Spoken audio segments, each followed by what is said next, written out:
सभी को नमस्ते।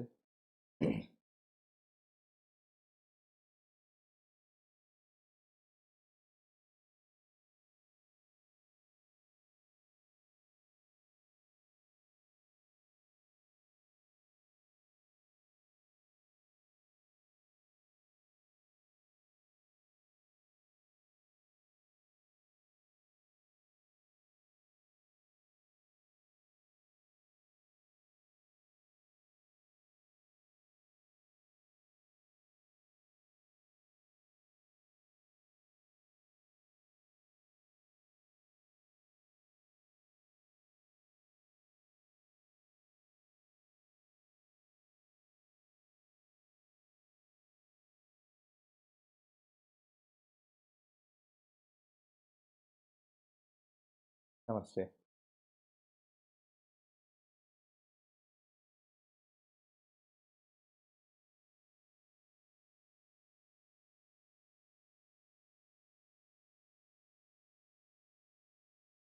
ठीक है।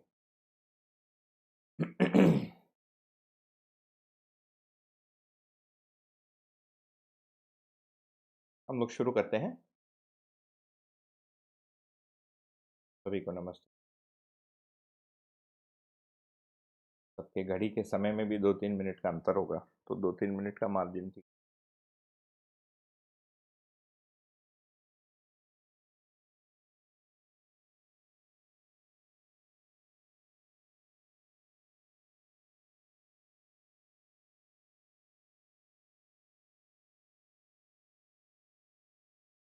हम लोग अ, आज अनुभव दर्शन के सिलसिले को आगे बढ़ाएंगे।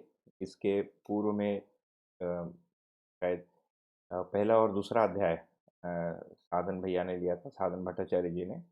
और अध्याय 3 से लेकर 5 राकेश गुप्ता जी, राकेश भाई ने लिया था। अध्याय 6 से 9 मुझे लेने को कहा है। तो सभी में सत्र में आप सभी का स्वागत है।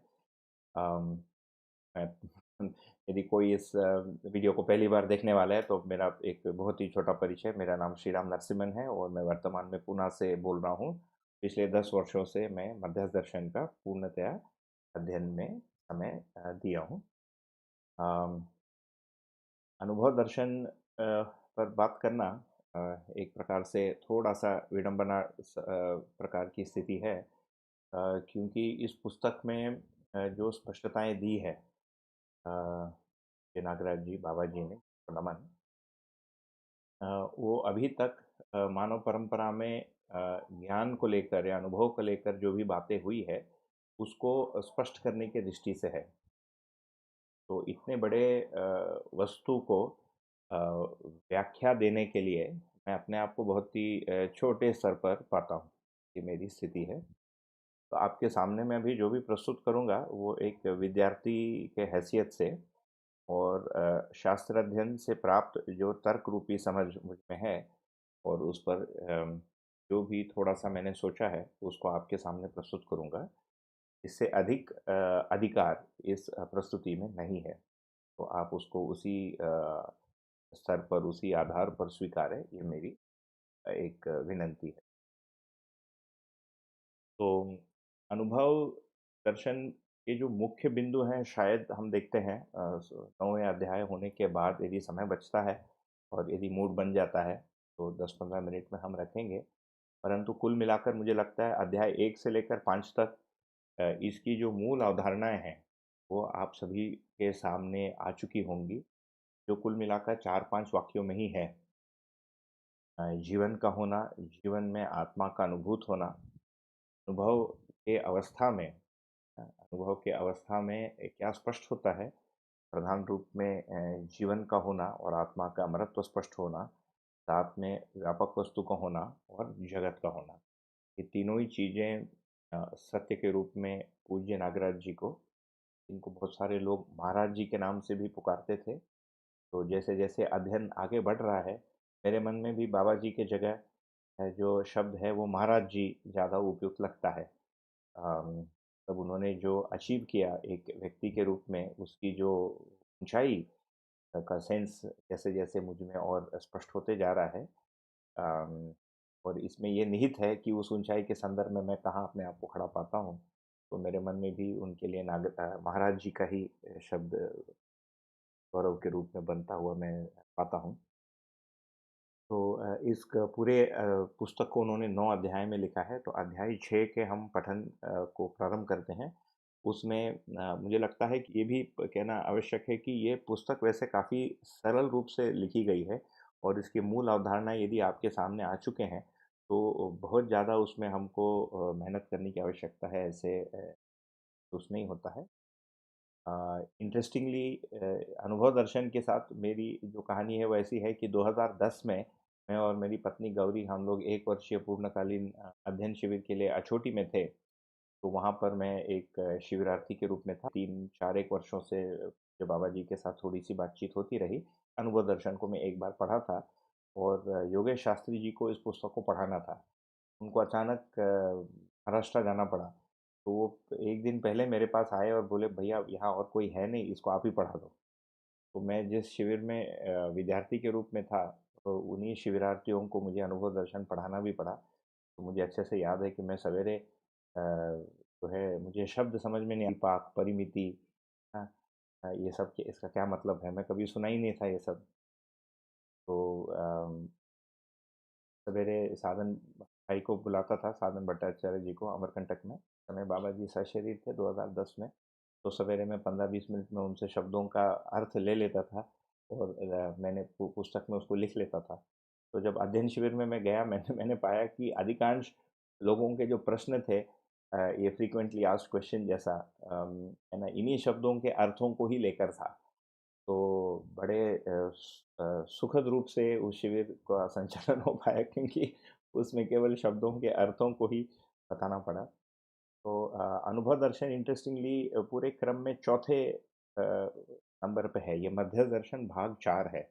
इसके पीछे ये मान्यता है कि मानव व्यवहार दर्शन और कर्म दर्शन से जो भी अवधारणाएं स्थापित होनी है, उसके अध्ययन से ये अवधारणाएं उस व्यक्ति में हृदयंगम हो जाती हैं। फिर उन अवधारणाओं को जीने के रूप में जानने के बाद मानना, मानने के बाद पहचानना, निर्वाह करने के क्रम में अभ्यास दर्शन पुस्तक को रखा है। उसके फलन में फिर अनुभव दर्शन का अध्ययन प्रस्तावित है। तो जो क्लासिकल मेथड है इसका अध्ययन का, इसीलिए इस रूप से रखा गया है। ये एक अलग मुद्दा है कि मानव व्यवहार दर्शन और कर्म दर्शन पढ़ने से कितने लोगों में तुरंत अवधारणाएं, हृदयंगम चीज़ें हो जाती है, परंतु उसका मूल आशय यही है। इसके पुष्टि में हमको मानव व्यवहार दर्शन में एक लाइन मिलता है, सर्वप्रथम अध्ययन, द्वितीय स्थिति में अभ्यास, तृतीय स्थिति में अनुभव। तो उस तृतीय स्थिति में अनुभव जो एक बहुत ही चरमोत्कर्ष, एक एग्जॉल्टेड ज्ञान के बारे में बात करता है। और ज्ञान का चरमोत्कर्ष भी इस अर्थ में है कि जो भी जानने योग्य है वो सारे वस्तुएं अनुभव के स्थिति में, अनुभव के अवस्था में, अनुभव के अनुभव में स्पष्ट हो जाती हैं। तो उसी को हम आगे पठन शुरू करेंगे भूमिका के साथ। अध्याय 6। ब्रह्मानुभूति संपन्न मानव ही जड़ प्रकृति की आसक्ति से मुक्त है, जिसका जीवन ब्रह्म मुक्त अवस्था में है। आगे भी आएगा तो उसको हम आगे लेंगे।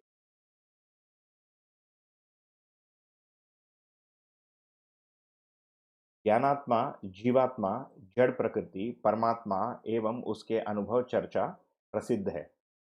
यही जीव जगत एवं ईश्वर सहज अध्ययन है। दृष्टा पद में अध्ययन करने वाला मानव ही है। तो प्रथम लाइन में उन्होंने अस्तित्व में जानने योग्य जो वास्तविकताएं हैं, जिसको लेकर मानव जाति अभी तक प्रयत्नशील किया रहा है, उसको उन्होंने पहले लाइन में स्पष्ट कर दिया। एक तो ज्ञानात्मा क्या है, ज्ञानात्मा का तात्पर्य यहाँ पर यदि वैसे हम देखेंगे तो जानने वाली जो इकाई है ये क्या है। दूसरा, फिर जीवात्मा का भी वर्णन हुआ है। जीवात्मा की बात ये भाषा के रूप में हमको मिलता है वेदांत परंपरा में। तो जीवात्मा का स्वरूप, जड़ प्रकृति जिसको जगत कहा है, तथा परमात्मा, इनको लेकर अनुभव की चर्चाएं प्रसिद्ध है। तो जितने भी भारत में जो दर्शन है, जो 6 प्रधान दर्शन मानते हैं, अन्यथा 17 दर्शन की भी बात कई लोग करते हैं, उसमें यदि देखेंगे तो ज्ञानात्मा के उत्पत्ति तथा स्वरूप, जीवात्मा का उत्पत्ति तथा स्वरूप, जड़ प्रकृति की उत्पत्ति तथा स्वरूप, परमात्मा का उत्पत्ति तथा स्वरूप, तथा जीवात्मा और ज्ञानात्मा में अंतर संबंध, ज्ञानात्मा और जड़ प्रकृति में अंतर संबंध, परमात्मा और ज्ञानात्मा में अंतर संबंध, इतने को लेकर ही छह और दर्शन की मूल जो हृदय है इतने में है। हाँ, जैसे एक दर्शन ये कह सकता है कि परमात्मा से ज्ञानात्मा पैदा हुआ, तो ज्ञानात्मा के कई नाम हैं, कहीं महतत्व कहा है, कहीं पुरुष कहा है, कहीं आत्मा कहा है, कहीं जीव कहा है। भाषा के रूप में अलग अलग हो सकते हैं, परंतु वस्तु के रूप में यदि देखेंगे या भाषा से इंगित वस्तु के रूप में यदि हम देखने जाएंगे, तो क्या जीव जगत परमात्मा से पैदा हुआ है ना, या क्या ज्ञानात्मा भी जो है ये जीव जगत का उत्पत्ति है ना, और इन सब का प्रयोजन क्या है, इन आपस में अंतर संबंध। तो ये चार पांच चीजों को मिलाकर हम देखेंगे, मूल में जो वस्तुगत सत्य है और स्थिति सत्य से संबंधित जो मुद्दे हैं, कुल मिलाकर चर्चा के इतने बिंदु, इसी को लेकर अनुभव की चर्चा प्रसिद्ध है। इतने वर्षों से मॉडर्न हिस्ट्री में तो हजारों साल की बात करते हैं, और पारंपरिक विधि से देखेंगे तो लाखों वर्षों का इतिहास इस धरती पर बताया जाता है। को लेकर चर्चाएं प्रसिद्ध है, ये कह रहे हैं दर्शनकार। साथ में यह कह रहे हैं, यही जीव जगत एवं ईश्वर सहज अध्ययन है। ईश्वर का अध्ययन तथा जीव एवं जगत, तो यहाँ जब जीव शब्द का प्रयोग किया जा रहा है, वहाँ पर आत्मा की बात है ना, तो फिर आत्मा का मतलब आत्मा और जीव क्या पर्यायवाची शब्द है, ये भी बहुत क्लियर नहीं है इस वाक्य से। जीव और आत्मा क्या एक ही वस्तु है कि भिन्न है, कि जीव में एक भाग जो है आत्मा है ना, फिर जीव और जड़ प्रकृति के बीच में संबंध क्या है, क्या जीव का कोई भाग वास्तव में जड़ है, इन सब चीज़ों को लेकर अध्ययन मानव ने करने का प्रयास किया है। इसमें तीसरे लाइन में ये स्पष्ट कर दे रहे हैं, दृष्टापद में अध्ययन करने वाला मानव ही है, इनको समझने वाली जो इकाई है वो मानव ही है, दूसरी कोई वस्तु नहीं है। ठीक है। अगला, क्रिया समूह ही प्रकृति है, व्यापक क्रिया शून्य है, व्यापक ज्ञान पूर्ण है। तो एक एक क्लियर लाइन, डिमार्केशन लाइन बना दिया कि क्रिया समूह को प्रकृति कह दिया और व्यापक को क्रिया शून्य कह दिया, इसीलिए व्यापक का नाम शून्य भी है। इसका मतलब व्यापक स्वयं में क्रिया नहीं है। तो इस लाइन में वो दो प्रकार के वस्तुओं के अस्तित्व को दर्शनकार ने यहाँ पर, या अनुभव करने वाली इकाई ने उसको यहाँ पर स्वीकार लिया। इसमें यह नहीं कहा जा रहा है कि क्रिया का अस्तित्व नहीं है, क्रिया तुमको दिखता है और क्रिया नहीं है, ऐसा भी भाषा नहीं आया है। केवल व्यापक ही है, ऐसा भी नहीं आया है। दोनों ही नहीं है, कुछ भी नहीं है और तुम भी नहीं हो, तीसरा ऑप्शन है, ये भी नहीं आया है। तो बहुत क्लियर डिमार्केशन यहाँ पर कर दिया। व्यापक ज्ञान पूर्ण है, तीसरा लाइन जो सेकंड लाइन था, व्यापक ज्ञान पूर्ण है में ये कह रहे हैं कि व्यापक स्वयं ज्ञान है। तो व्यापक ज्ञान पूर्ण है होने का क्या तात्पर्य बनता है, व्यापक ही चैतन्य इकाई में ज्ञान के रूप में प्रवाहित है, या ज्ञान के रूप में पाया जाता है, या ज्ञान के रूप में अनुभव में आता है।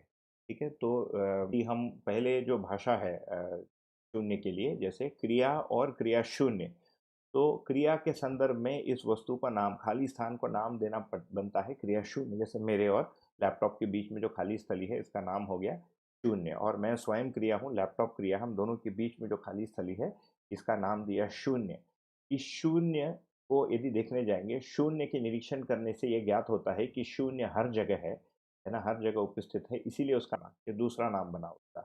तीसरा, क्रिया और इस व्यापक वस्तु या शून्य के बीच में अंतर संबंध को जब देखने जाएंगे, तो ये पाया जाता है कि इस शून्य में रहने के कारण, भीगे रहने के कारण ही सभी क्रियाएं क्रियाशील हैं। इसीलिए ये शून्य स्वयं साम्य ऊर्जा के रूप में पाया जाता है, इसीलिए उसका नाम फिर ऊर्जा देना बनता है। यही जड़ प्रकृति जब चैतन्य प्रकृति बन जाता है गठन पूर्णता के कारण, तो चैतन्य होने की स्थिति में उसी व्यापक वस्तु को चेतना के रूप में हम पहचान रहे हैं, और वही चैतन्य क्रिया आगे जाके जब जागृत हो जाती है, तो वही चेतना जो है ज्ञान रूप में उसको ज्ञात होता है। तो ये जो सारे क्वालिफिकेशन है, ऊर्जा, चेतना और ध्यान, और प्रारंभ में देखें तो शून्य, ये चार एक प्रकार से एट्रीब्यूट्स या गुण हो गए व्यापक वस्तु को, जो अलग अलग इकाई के पात्रता, योग्यता और क्षमता के कारण या के फलस्वरूप वही व्यापक वस्तु उस रूप से समझ में आता है। इन सारे चीज़ों को समझने वाला इकाई मानव ही है, मानव ही इसका निर्णय करता है। ये पहले चार लाइन हो गए। आगे जाते हैं। असंख्य स्थान में पदार्थ व्यूह की स्थिति श्रम गति परिणाम पूर्वक ह्रास विकास के भेद प्रभेद से प्रत्यक्ष है। एक तो कह रहे हैं कि जो स्थान है ये असंख्य है, है ना, अनगिनत है। आज आधुनिक विज्ञान से भी हमको ये बात ज्ञात होता है या हम लोग स्वीकार चुके हैं कि असंख्य स्थान में है पूरी जो यूनिवर्स है। ठीक, पदार्थ व्यू, पदार्थ की जो पूरी अरेंजमेंट है, बहुत सुंदर शब्द है, पदार्थ का जो एरे है ना, उसकी जो अरेंजमेंट है, इसकी स्थिति क्रम गति परिणाम पूर्वक ह्रास विकास के भेद प्रभेद से प्रत्यक्ष है। तो जो मुख्य रूप में इकाई का होना, व्यापक का होना और इन दोनों का अलग होना, इसको तो ऊपर बता दिया। अब ये कह रही कि इकाई केवल पड़ा नहीं रहता है, जड़ का ये मतलब नहीं कि वो कुछ करेगा नहीं, है ना। जड़ का जो भाषा बना है, वो चैतन्य के संदर्भ में उसको जड़ कहा है। इसका मतलब बहुत ही जो एक स्थूल अर्थ यदि लेंगे तो जड़ का मतलब है कि कुछ नहीं कर रहा है। कुछ नहीं कर रहे का मतलब है कि वो चेतना संपन्न नहीं है ना, वो सोच नहीं सकता, उसमें कोई भी आशा की क्रिया या विचार की क्रिया या चिंतन की क्रिया प्रकट नहीं है। बट इसका ये मतलब नहीं है कि जड़ कुछ भी नहीं करता। जड़ जो है पूरी रूप से क्रियाशील है और वो श्रम गति परिणाम उसमें निहित है। श्रम गति परिणाम का जो परिभाषा है, इसको यदि देखेंगे तो ये परमाणु के स्तर पर परिभाषित किया गया है। परमाणु जो है श्रम गति परिणाम के रूप में है। श्रम का तात्पर्य होता है कि परमाणुओं में जो निहित अंश हैं उनमें साथ रहने की प्रवृत्ति या बल संपन्नता को श्रम कह रहे हैं। ठीक है, इसके साथ उसमें जो घूर्णन और वर्तुलात्मक गति, बल संपन्नता से वो ऊर्जित हुआ और साथ में रहने की उनमें प्रवृत्ति बनी। और केवल साथ में है ऐसा नहीं है, वो गतिशील भी है। ठीक है, ये घूर्णन गति तथा वर्तुलात्मक गति और कंपनात्मक गति, तीन गतियों के बारे में आप आगे भी अध्ययन करेंगे और इसके पहले भी किए होंगे। इसको गति कह रहे हैं और उसकी जो गठन की जो स्वरूप है वो अपने में एक परिणाम है। ये श्रम गति परिणाम पूर्वक प्रत्येक परमाणु गति के कारण और परिणाम के कारण या तो विकास की ओर है या ह्रास की ओर है। विकास तब के अब वो गठन पूर्णता के ओर है ना, उसमें जो प्रस्थापन की ओर जो भी एक गतिविधि होती है उसको कह रहे हैं, और या जो दिशा होती है गति की उसका नाम है विकास। और वो जब गठन पूर्णता से विपरीत है ना, विस्थापन की ओर और दो अंश के परमाणु से लेकर उससे भी ह्रास अंश की अवस्था में जब हम उसकी गतिशीलता है, उस दिशा को हम कह रहे हैं ह्रास। तो ये ह्रास और विकास के रूप में है ना, कि भेद प्रभेद से ये प्रत्यक्ष है। तो एक लाइन में कह दिया। ठीक, आगे हम देखेंगे कि श्रम गति परिणाम को फिर हम चैतन्य इकाई में कैसा देखें। तो आगे कभी उसका शायद संदर्भ आएगा तो उसको हम उस समय ले लेंगे। ये जड़ के संदर्भ में यहाँ पर कहा है। आगे सत्ता में पाए जाने वाले, ये जो मैं हाईलाइट कर रहा हूँ ये बहुत स्मूथ नहीं, आपको वो फॉलो करते रहना पड़ेगा कि ये ठीक से मतलब यदि हो रहा है कि नहीं। एक मिनट को थोड़ा पीछे कर लेता हूँ ताकि 1 सेकंड, 1 सेकंड क्षमा चाहूँगा।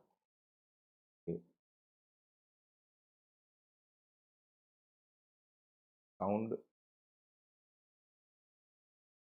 ये ठीक हो। अब मैं आपके कमेंट्स देख सकता हूँ, वो नीचे मुझे दिखा रहा है लाल में कि सिग्नल डाउन हो रहा है, तो नीचे आने से हम लोग कर देंगे। ठीक है, तो मैं ये कह रहा था कि ये जो हाईलाइटिंग है ज़्यादा स्मूथ नहीं है, तो पढ़ते समय आपको स्क्रीन पे थोड़ा सा ध्यान देना पड़ेगा, या आपके हाथ में पुस्तक हो तो उसको रख के आप देख सकते हैं। ठीक है, सत्ता में पाए जाने वाले विभिन्न स्थानगत पदार्थ व्यू में से इस पृथ्वी पर प्रकृति चार अवस्थाओं में परिलक्षित है, जो पदार्थ प्राण जीव और ज्ञान अवस्थाएं हैं।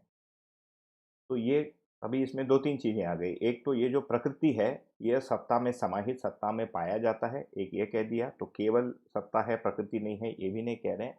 उसमें विभिन्न स्थानगत पदार्थ व्यू, ये जो पदार्थ जो श्रम गति परिणाम ह्रास और विकास में पदस्थ है, इसको यदि देखेंगे वो इस पृथ्वी पर चार अवस्थाओं में पाया जाता है। तो उसी का जो परिवर्तित स्वरूप हमको पदार्थ प्राण जीव तथा मानव के रूप में इस स्थिति पे, इस पृथ्वी पर हमको दिखाई दे रहा है। पदार्थ अवस्था के विकास का चरमोत्कर्षी प्राणावस्था, प्राणावस्था का अंतिम विकास ही चैतन्य जीव अवस्था, चैतन्य जीव अवस्था का उच्चतम विकास ही चैतन्य भ्रांत ज्ञान अवस्था, चैतन्य भ्रांत ज्ञान अवस्था के विकास ही भ्रांता भ्रांत ज्ञान अवस्था। यहाँ रोक लेते हैं।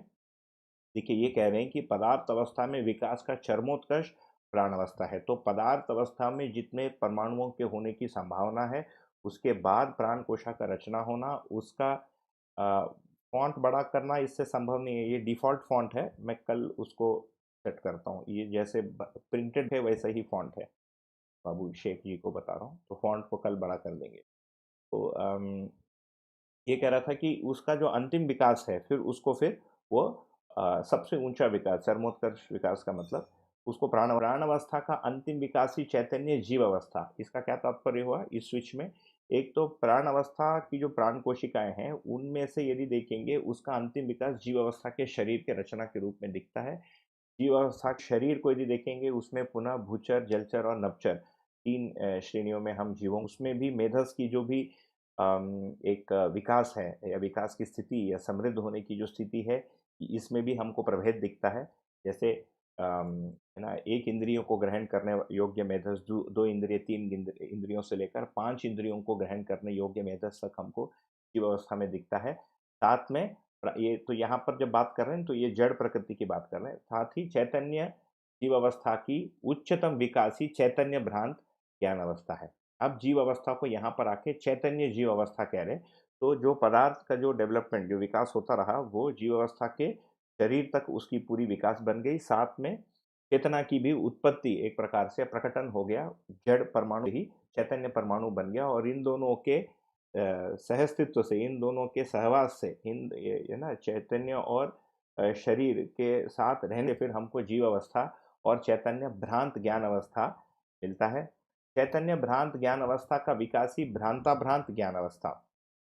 तो भ्रांति तब कह रहे हैं जब जीवन में केवल 4.5 क्रिया ही क्रियाशील है, वो शुद्ध रूप में शरीर को जीवन मानकर जीने की क्रिया। और यदि उसको बहुत प्रिसाइसली देखेंगे तो प्रिय अप्रिय, हिताहित, लाभालाभ दृष्टि के साथ जो जीना है, जो इच्छा विचार आशा तथा व्यवहार करना है ना, और सारा इंद्रिय व्यापार करना है, इसको फिर भ्रांत ज्ञान अवस्था कह रहे हैं। उसके बाद इससे विकसित होना ही भ्रांता भ्रांत ज्ञान अवस्था। भ्रांता भ्रांत अवस्था का सर्वोच्च विकास ही निर्भ्रांत देव ज्ञान अवस्था और एवं दिव्य अवस्था है। सबको ज्ञान सर्वत्र प्राप्त है। तो ये भ्रांत ज्ञान अवस्था ही भ्रांता भ्रांत ज्ञान अवस्था हो रहा है। भ्रांता भ्रांत ज्ञान अवस्था ही फिर आगे जाके निर्भ्रांत देव मानव हो रहा है ना। तो इसमें हम गौर करेंगे कि भ्रांत ज्ञान अवस्था से सीधा निर्भ्रांत देव मानव बनने की या देव ज्ञान अवस्था बनने की कोई भी प्रावधान अस्तित्व में नहीं है, या भ्रांता भ्रांत ज्ञान अवस्था से सीधे दिव्य ज्ञान अवस्था बनने की भी सीधा प्रावधान कोई भी अस्तित्व में नहीं है। ये एक अ, ये है। If possible please increase volume. हाँ, आप लोग वो कर लीजिए, यदि फ़ोन पे सुन रहे हैं तो मेरा ये निवेदन है कि आप लोग एक ईयरफोन रख लीजिए, क्योंकि इसमें ये जो सॉफ्टवेयर हम यूज़ कर रहे हैं ब्रॉडकास्टिंग के लिए, इसका गेन का एक सेटिंग होता है। हम कल ट्राई करेंगे, अभी हाथ लगाने से शायद ये क्रम तो चंद्र प्रकाश त्रिपाठी जी से निवेदन है कि आप भैया एक एक ऐसा ईयरफोन रख लीजिए तो आपको स्मूथली सुनाई देगा। मैं देखता हूँ इसका कोई सेटिंग यदि हो तो। अभी तक तो उसी सेटिंग से ठीक से चलता रहा। ठीक। तो ये कह रहा था कि भ्रांता भ्रांत ज्ञान अवस्था से सीधे दिव्य अवस्था या दिव्य मानव बनने की कोई भी प्राविधान अस्तित्व में नहीं है। वो देव चेतना होते हुए ही दिव्य चेतना में होने की संभावना है।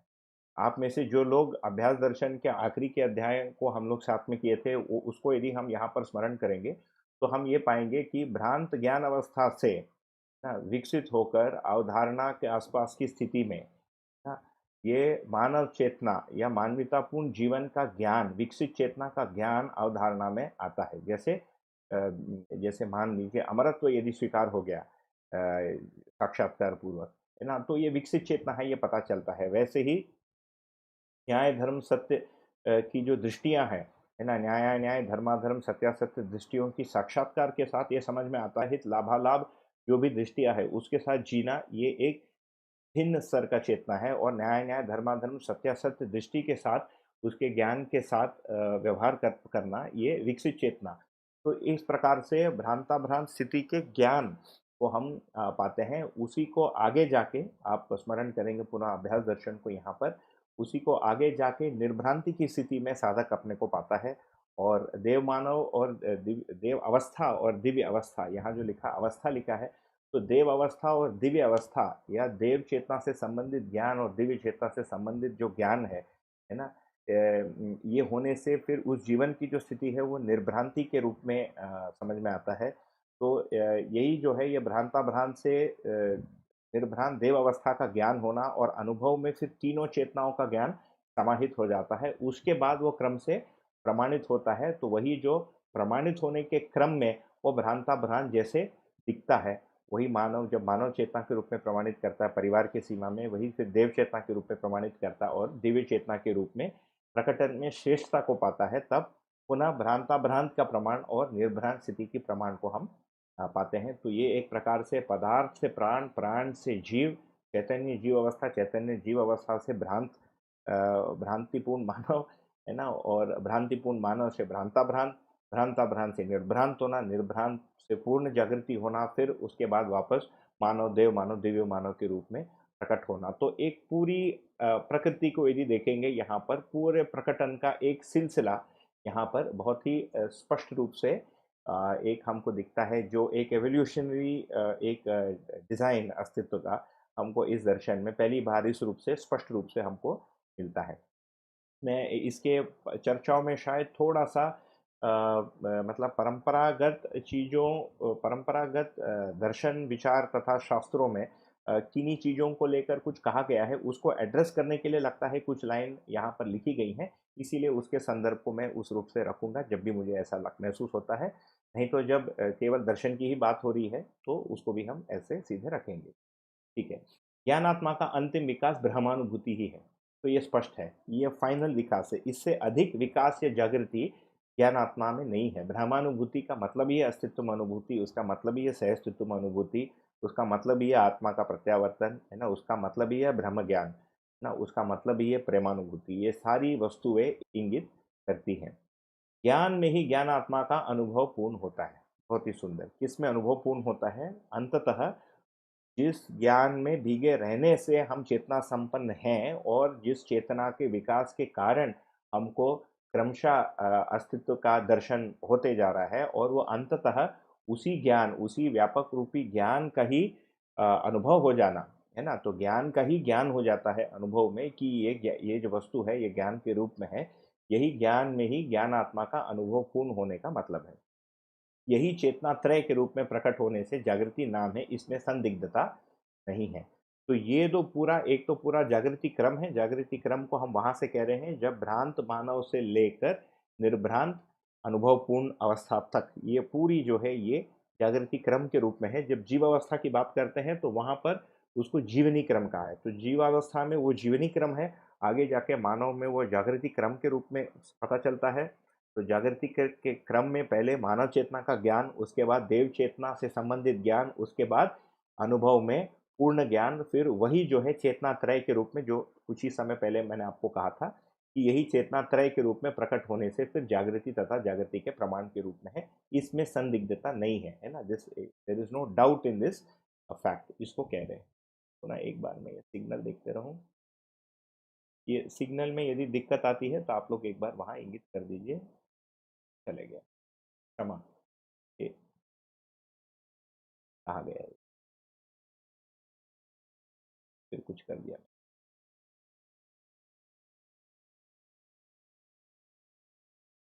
ये सब मेरे सामने 4-5 विंडो है, इसलिए वो ऐसा हो रहा है। ये आ गया, ये ठीक हो गया। ठीक है। तो ये इसमें संदिग्धता नहीं है, पूर्ण में अनुमान विलय होता है। तो अनुभव तक फिर अनुमान प्रसिद्ध है, ये भी हमको एक वाक्य मिलता है। तो व्यापक वस्तु को फिर पूर्ण कह रहे हैं, क्योंकि व्यापक वस्तु में कोई भी प्रकटन, क्रिया, परिवर्तन, परिमार्जन कुछ भी नहीं है। तो इस अर्थ में व्यापक वस्तु को स्थिति पूर्ण कहा है और प्रकृति को स्थितिशील कहा है। तो स्थितिशील प्रकृति जो है स्थितिपूर्ण सत्ता में पूर्ण में गर्भित है, ये भी हमको एक वाक्य समझ में आता है। और इसका पूर्णता को प्राप्त करने का मतलब ही है कि ये स्थितिशील प्रकृति जो है पूर्णता को अनुभव करने योग्य हो जाता है। इसी को फिर उसमें विकास की पूर्णता या जागृति की पूर्णता के रूप में हमको इंगित किया गया है इस दर्शन में। ठीक है। ज्ञान में ही ज्ञानात्मा का अनुभव, ये तो हो गया। ठीक। तो अनुभव के पहले तो हमको जो यहाँ पर वाक्य मिला, अनुभव के पहले अनुमान बना रहता है। इस अनुमान की सटीकता, और अनुमान शब्द भी अपने में एक समझने वाली एक चीज है, क्योंकि जैसे जो आदमी मान लीजिए सच्चाई के बारे में सोचा ही नहीं है और हम उनसे थोड़ा सा बात करते हैं, सच्चाई के बारे में बताते हैं, तो उनमें सच्चाई के प्रति थोड़ा सा अनुमान होता है। उसके बाद हमारा जिज्ञासा बनता है, हम दर्शन का अध्ययन करते हैं, उससे हमारा अनुमान और थोड़ा सटीक होता है, और दर्शन में जो चीज़ें लिखी हैं कोई भी दर्शन में, उसको लेकर हमारा थोड़ा सा विश्वास बढ़ता है या बनता है। ऐसे होते होते अवधारणा की स्थिति में जो जानने योग्य जो वस्तु है वो सब हो जाती हैं और कुछ बचे हुए वस्तुओं के बारे में अनुमान बना रहता है। उसके बाद भी सत्यबोध की स्थिति में कुछ अनुमान बचा रहता है और वो भी जो अनुमान है वो पूर्ण में तिरोहित हो जाता है और या विलय हो जाता है। तो इसमें देखिए पूर्ण में अनुमान विलय हो रहा है ना, आत्मा विलय नहीं हो रहा है। जो कम से कम नागराज जी के भाषा से हमको मिला परंपरा में कि आत्मा जो है परमात्मा में विलय हो जाता है, इसमें क्या है अनुमान विलय हो जा रहा है, आत्मा विलय नहीं हो रहा है। आत्मा बना ही हुआ है, उनकी आत्मा को प्रमाणित करना है, आत्मा को शिक्षा व्यवस्था को स्थापित करना है जीवन के स्वरूप में, मानव के स्वरूप में, तो आत्मा जो है बना ही रहता है। फिर कह रहे हैं अनुमान के बिना अनुभव के लिए प्रयासोदय नहीं है, इसलिए दर्शन के लिए प्रकृति से अधिक विशालता नहीं है, उसके दर्शन क्रम में स्वयं का अध्ययन स्पष्ट है। तो ये कह रहे हैं कि अनुमान होने के वजह से ही अनुभव के लिए हम प्रयास करते हैं। तो किस वस्तु का अनुमान? प्रकृति का अनुमान, सच्चाई का अनुमान, यथार्थता, वास्तविकता, सत्यता का अनुमान होता है हमारे में, सुख का अनुमान होता है, संतोष का अनुमान होता है ना, आनंद का अनुमान होता है। इस अनुमान के वजह से ही अनुभव के लिए प्रयास ही है। फिर कह रहे हैं ये अनुमान के लिए वस्तु क्या है आज के दिन हमारे पास? व्यापक वस्तु तो एक है, ये बोल दिया कि खाली स्थान है। इसके अलावा दर्शन के लिए हमारे पास और कोई वस्तु नहीं है, केवल प्रकृति ही है। तो दर्शन के लिए प्रकृति से अधिक विशालता कुछ भी नहीं है ना? ये भी बहुत ही एक साउंड पॉइंट है हमारे लिए कि प्रकृति को ना नकारा जा रहा है, ना ये कहा जा रहा है कि केवल प्रकृति का ही अस्तित्व है ना? एक प्रकार से मध्यस्थ दृष्टि के साथ अस्तित्व को देखा जा रहा है इस वाक्य में। तो प्रकृति से अधिक विशालता कुछ भी नहीं है, उसके दर्शन क्रम में स्वयं का अध्ययन स्पष्ट होता है। उसी प्रकृति के विकसित एक इकाई के रूप में स्वयं को पहचान पाना, ये हमारे स्वयं के अध्ययन के क्रम में स्पष्ट होता है, इसी से स्वयं का अध्ययन पूरा होता है। स्वयं की अध्ययन स्पष्टता ही ब्रह्मानुभूति योग्य क्षमता है, जो कोइंसिडेंटल है, एक साथ। स्वयं की जो अध्ययन जो स्पष्टता है, इसी से सहस्तित्व की अनुभूति अथवा ब्रह्मानुभूति की योग्य क्षमता से हम संपन्न हो जाते हैं, है ना? तो स्वयं को ही इस ब्रह्मानुभूति योग्य क्षमता से संपन्न होना है। ऐसा नहीं है कि मैं पहले से जागृत हूँ या मुझ में आत्मा नामक कोई अंश पहले से जागृत है और मुझ में चित्त नामक एक क्रिया है और वृत्ति नामक क्रिया है और ये भ्रम बंधन में है ना, और भोग में और राग और द्वेष में फंस गए हैं और इनको हटाने से आत्मा जो है अपने पूर्ण है ना तेजस के साथ, अपने पूर्ण वैभव के साथ प्रकाशमान होगा, ऐसा भाषा हमको इसमें नहीं मिलता है। स्वयं ही अध्ययन पूर्वक, स्वयं की आवश्यकता पूर्वक भ्रम से जागृति की ओर उसका पूरा क्रम भी दे दिया। ऐसे नहीं कि भ्रम आज भ्रमित है और कल जागृत हो जाता है जीवन, है ना? वो जीवावस्था में जीवन भ्रम से होते हुए भ्रांत ज्ञान अवस्था से भ्रांताभ्रांत की ज्ञान या स्थिति में होते हुए फिर निर्भ्रांत देव अवस्था संबंधित ज्ञान की स्थिति में होते हुए उसके बाद फिर अनुभव की बात या ब्रह्मानुभूति की बात है, उसके बाद उसको प्रमाणित करने का क्रम है। इतना सारा उसमें हमको एक लैडर है ना, एक पायदान के रूप में हमको इसमें मिला है इन इन लाइन में। ठीक है। भ्रांता भ्रांत ज्ञानात्मा की अग्रिम जागृति ही निर्भ्रांत देवात्मा का अंतिम विकास ही निर्भ्रांत दिव्य आत्मा पद प्रकट है। ये वाली बात तो है ना, यह गुणात्मक विकास श्रृंखलाबद्ध सिद्ध है। यही मैं अभी कह रहा था कि ये एक श्रृंखलाबद्ध, एक कड़ी से कड़ी जुड़ी जुड़ी हुई स्टेप है। इसमें कोई भी रहस्य, कोई अचानक जंप, है ना, और किसी ने लात मार दिया कुछ हो गया, है ना, या हम उल्टा लटक गए उससे कुछ हो गया, ऐसा नहीं है। ये बहुत ही एक क्रमशः जागृत होने की एक पूरी स्थिति, इसी को फिर अध्ययन विधि कह रहे हैं, है ना। नहीं तो दूसरा जो है वो रहस्यात्मक विधि है कि एक आदमी आज बेवकूफ़ था और डाली से नीचे गिर गया और अचानक कवि बन गया। इस दर्शन के अध्ययन में ऐसा कोई प्रावधान नहीं है। यदि है तो फिर वो बताने योग्य या अध्ययन विधि में आने योग्य नहीं है, इसीलिए उसको अध्ययन विधि या शिक्षा विधि के लिए नहीं रखा है। कुल मिलाकर मध्यस्थ दर्शन सार्वभौम शिक्षा के वस्तु के रूप में प्रस्तुत है। जो भी चीज़ें कि नियमबद्ध विधि से नहीं हो सकते, उसको यहाँ पर लिखा नहीं है। इसका ये मतलब नहीं है कि अस्तित्व में या प्रकृति में इसकी संभावना नहीं है, परंतु फिर वो अध्यवसाय में नहीं आ सकता, तो परंपरा में आने वाले योग्य चीज़ों को ही इसमें रखा है ना। दूसरे विधि से, रहस्यात्मक विधि से होने वाली पद्धतियाँ भिन्न हैं, फिर वो इससे इसीलिए जुड़ता नहीं। ठीक है? इस समग्र जागृति क्रम का आधार, प्रेरणा एवं त्राण भी केवल ज्ञान में ही है। ये जो समग्र जो जागृति क्रम इन्होंने यहाँ तक पर दर्शाया है, इसका जो आधार है, यही व्यापक वस्तु में होने के कारण है। इसका प्रेरणा तो व्यापक वस्तु से जीवन प्रेरित भी होता है, इससे हम ये तात्पर्य ले सकते हैं। एवं त्राण भी यही है, यही इसका आश्रय, मतलब इसके आश्रय में हम बने हुए हैं। एक बार बात करते समय नागराज जी ने एक एक सुंदर छोटा-सा एक बात कहा कि व्यापक वस्तु है ना, सबको अपने पेट में रहने देता है। ये कवितात्मक भाषा है। तो व्यापक वस्तु में कोई कर्ता भाव नहीं है, परंतु वो जो एक आशय है, वो इस लाइन से हमको स्पष्ट होता हुआ दिखाई देता है। आगे बढ़ते हैं। अधिक और कम की गणनाएँ अपेक्षाकृत हैं तथा भाव और अभाव भी। ये काफ़ी स्पष्ट है। कोई भी वस्तु अधिक है या कोई भी वस्तु कम है, ये सापेक्ष विधि से ही समझ में आता है। ये कंपैरेटिव स्टेटमेंट है हमेशा। More and less is always a comparative statement. भाव और अभाव भी। किसी होने की स्थिति के संदर्भ में फिर हम अभाव या न होने की बात कर सकते हैं। काल, विस्तार और इकाई की गणनाएँ हैं। तो जो भी हम गिनती कर सकते हैं, या तो समय का गिनती हो सकता है, या फैलाव या विस्तार का गिनती हो सकता है, या इकाई की ही गिनती हो सकती है। तो जो भी गिनतियाँ हम करते हैं, ये सारा वस्तु स्थिति के रूप में, देश दिशा काल के रूप में हम पढ़ते हैं। तो ये सारी जो गणनाएँ हैं, ये जीवन में जीवन का एक भाग है ना। यदि बहुत स्पेसिफिकली देखें तो चित्रण के साथ विचारपूर्वक, वृत्तिपूर्वक, तर्कपूर्वक हम ये काल, विस्तार और इकाई की गणनाएँ करते हैं। आगे, जड़ता के प्रति आसक्ति स्वतंत्रता का लक्षण नहीं है। तो लिखने का स्टाइल भी देखिए, अभी काल क्रिया की बात की, अब डायरेक्टली फिर स्वतंत्रता की बात कर रहे हैं। हाँ, जड़ता के प्रति आसक्ति स्वतंत्रता का लक्षण नहीं है। इसका मतलब यदि मैं ज्ञानी हो गया, उसके बाद भी जड़ता के प्रति आसक्ति मुझे अपने में दिखती है ना? भले ही सामने वालों लोगों को दिखे, नहीं दिखे, वो माने, नहीं माने, एक अलग बात है।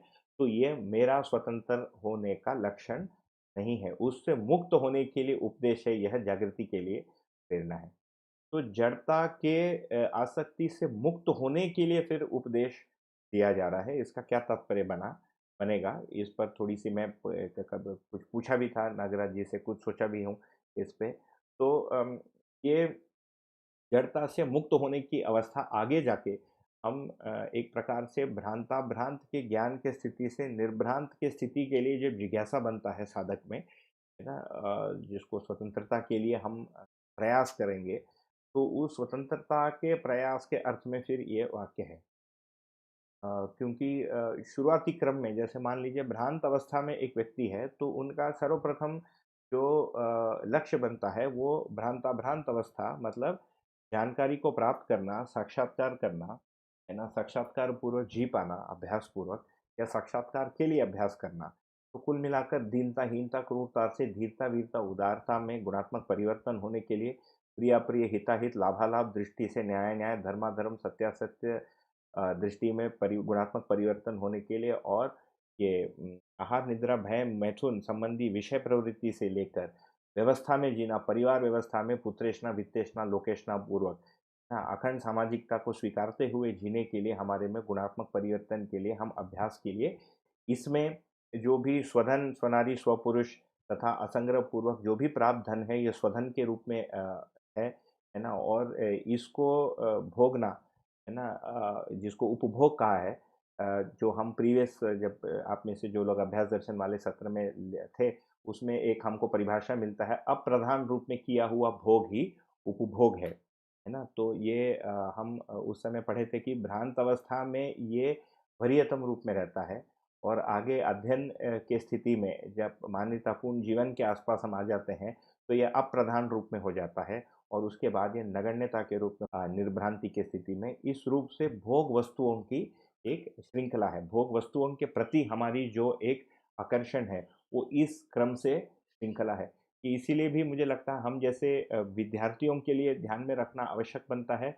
जैसे मैं अपने आप को एक सामान्य आदमी जो पढ़ाई पूरा करके जॉब किया और पैसा बनाया, और बनाया मतलब जो मिला, है ना, और उ उसको खर्च किए, है ना? तो हम कोई साधना और इस प्रकार से कुछ भी बचपन से कुछ प्रयास किया, ऐसा कुछ भी नहीं है। तो हम जैसे लोगों के लिए ये ध्यान में रखना इसीलिए आवश्यक है, क्योंकि इससे हम यदि ग्लानि में चले जाते हैं कि मैंने अनावश्यक एक चाय-कॉफ़ी पी ली अभी, या मैंने एक्स्ट्रा दूध पी लिया, या मैंने आज से दिन दूध को छोड़ दिया। दूध वास्तव में हम छोड़ते हैं, या कोई भी प्रकार की वस्तु जिसके प्रति हमको आसक्ति लगती है, वो अपने आप छूटने से अच्छा है। परंतु जब तक वो स्वधन, स्वनारी, स्वपुरुष या दयापूर्ण कार्य व्यवहार, मतलब उस सीमा में जो भी प्राप्त किया हुआ धन है वो परिवार की सीमा में उपयोग करना और शरीर को स्वस्थ बनाए रखने के लिए, ऊर्जित बना के रखने के लिए और भूख और प्यास से जो उत्पन्न होने वाली जो पीड़ा है, उसको शांत करने के लिए हम जो भी खाते हैं, पीते हैं और उससे जो प्राप्त तृप्ति मिलती है, वो तृप्ति भी एक रुचिमूलक आस्वादन है ना? आहार सुख, आवास सुख और अलंकार सुख, है ना? फिर शब्द सुख, रस सुख, गंध सुख के रूप में ये सब मिलता ही है। तो इसीलिए जड़ के आस्वादन से मुक्त होने की अपेक्षा ये निरीक्षण का मुद्दा है। ये इस दर्शन में कम से कम और जितनी भी बार हम अध्ययन के संदर्भ में जब भी पूज्य बाबा जी से जब भी बात किए, तो इसको बलपूर्वक त्यागने की कभी भी बात की नहीं गई। हाँ, ये छीन कर खाना या इसको प्रधान रूप में करना और व्यवहार को गौण रूप में रख के आस्वादन करना, इस ये फिर सोचने के लिए मुद्दा बनता है कि ये कहाँ तक व्यावहारिक है, कहाँ तक सामाजिक है। परंतु सामाजिकता के सीमा में रहते हुए हम मेहनत का उपार्जन को हम अप्रधान रूप से यदि भोग करते हैं, है ना? तो आगे जाके फिर स्वतंत्रता के लिए जिज्ञासा बनती है। शब्द आएगा, आप्त पुरुष मतलब जो पहुँचा हुआ पुरुष है ना? आप्त व्यक्ति, इनसे तो यही उपदेश है कि ये सब जो है तुम्हारा आसक्ति की ओर है, तो ये हमको ध्यान में रखने के लिए, स्मरण में रखने के लिए एक बिंदु बन जाता है। आगे, प्रत्येक मानव स्वतंत्र होना रहना चाहता है। देखिए इसका कारण दूसरे लाइन में आ गया अपने आप, है ना? कि स्वतंत्रता हर मानव चाहता ही है। तो सर्वप्रथम यदि स्वतंत्रता देखेंगे तो शरीर से जो कष्ट है, उससे हम स्वतंत्रता चाहते हैं। शरीर पर जो विवशता है, इस पर हम स्वतंत्रता चाहते हैं और फिर वातावरण, और उससे पहले यदि देखेंगे तो वातावरण और जीव जानवरों से स्वतंत्रता, फिर शरीर की जो कष्ट है उससे स्वतंत्रता। सामान्य रूप से एक स्वस्थ शरीर एक मानव का एक अच्छे आयु तक बहुत मतलब यदि ठीक से सेवन करते हैं और स्वस्थ रहते हैं तो उस प्रकार की कोई खास कष्ट आती नहीं। आगे जाके 70, 80, 90 की आयु में ही शारीरिक कष्ट बनता है। और दूसरा स्वतंत्रता का तीसरा स्वतंत्रता का क्षेत्र है आसपास के जो बौद्धिक वातावरण है, बाकी लोगों के व्यवहार और उस वातावरण से जो प्रभाव और हम पे ऊपर जो दबाव बनता है, हम फिर उससे स्वतंत्र होना चाहते हैं। फिर स्वयं में ही जो अनावश्यक इच्छा, विचार, आशा तथा प्रवृत्तियाँ हैं, उससे स्वतंत्र होना चाहते हैं। फिर अनावश्यक भोग से जो तन, मन, धन रूपी में उचित नहीं माना जाता है, उसके फिर भोग से हम स्वतंत्र होना चाहते हैं। इस रूप से भी स्वतंत्रता में हम एक श्रृंखलाबद्ध एक एक क्रम को देख सकते हैं, एक कड़ी को देख सकते हैं और कुछ ही वाक्य पहले हम इसको देखे भी थे। ठीक है?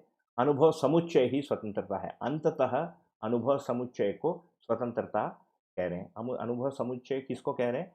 आत्मा के अनुसार, आत्मा में जो अनुभव है उसके अनुसार बुद्धि का क्रियाशील होना या बुद्धि का व्यक्त होना, या बुद्धि में जो वस्तु है वो आत्मा के अनुरूप हो गया, है ना? या बुद्धि पूर्णतया मध्यस्थ क्रिया या आत्मा के नियंत्रण में आ गया। उस बुद्धि के नियंत्रण में चित्त में जो फलित इच्छाएँ हैं वो समाधान पूर्ण इच्छाओं के रूप में हो गई। समाधान पूर्ण इच्छाएँ जो चित्त में है उसके आधार पर, है ना, न्यायपूर्ण विचार के रूप में वृत्ति में आ गया और फिर नियमपूर्ण व्यवहार के रूप में वो मन में आ गया। ये जो सारा क्रम है इसको फिर अनुभव समुच्चय कह रहे हैं। तो अंततः जो स्वतंत्रता है, जिसको पूर्ण स्वतंत्रता भी कहा है या सजगता पूर्णता भी कहा है कई जगह, ये जो है ये अनुभव की स्थिति में ही प्राप्त होता है ना? फिर इस अनुभव के लिए साधना क्या है, ये अगले लाइन में बता रहे हैं। दर्शन समुच्चय पूर्वक कार्यक्रम समुच्चय का अनुसरण करना ही साधना है ना? तो दर्शन समुच्चय का मतलब क्या है? कुल मिलाकर दर्शन है प्रकृति का, तो प्रकृति में यदि देखेंगे तो जड़ और चैतन्य या भौतिक क्रिया, रासायनिक क्रिया और जीवन क्रिया, इस समुच्चय का अध्ययन करते हुए कार्यक्रम समुच्चय का अनुसरण करना।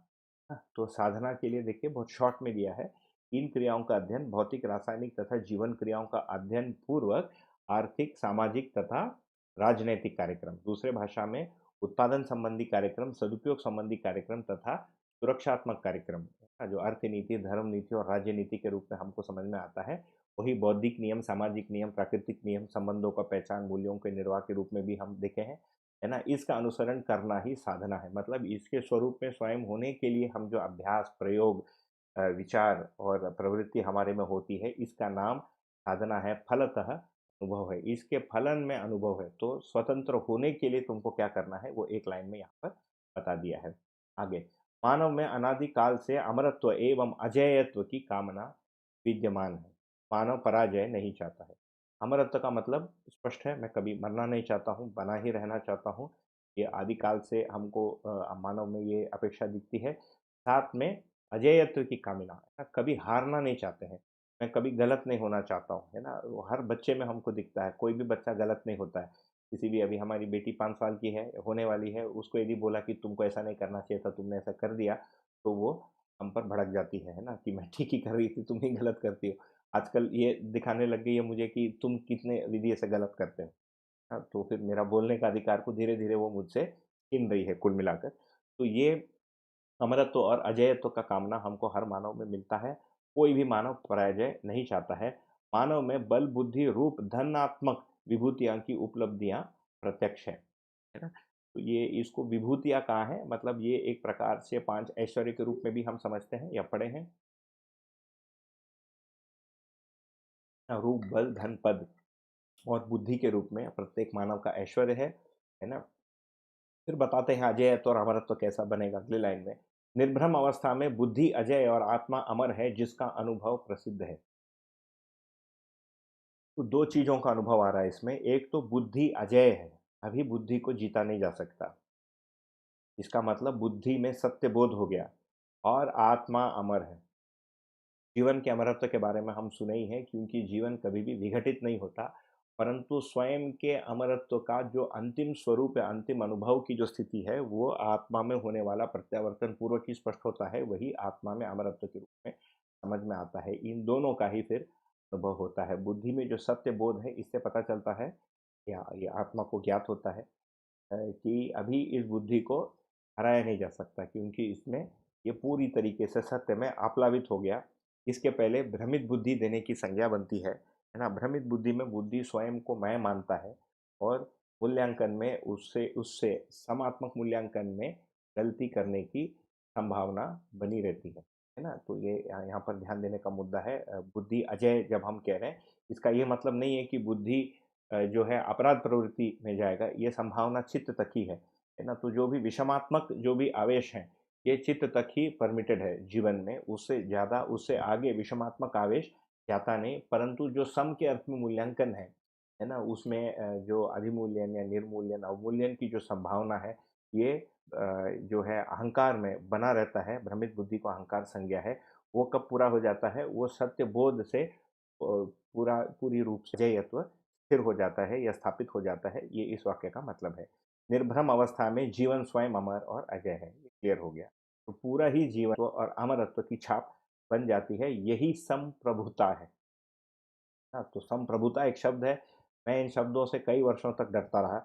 आज भी काफ़ी वो लगता है क्योंकि कभी ज़िंदगी में कभी सुना ही नहीं। प्रभुसत्ता, प्रभुदत्ता और संप्रभुता।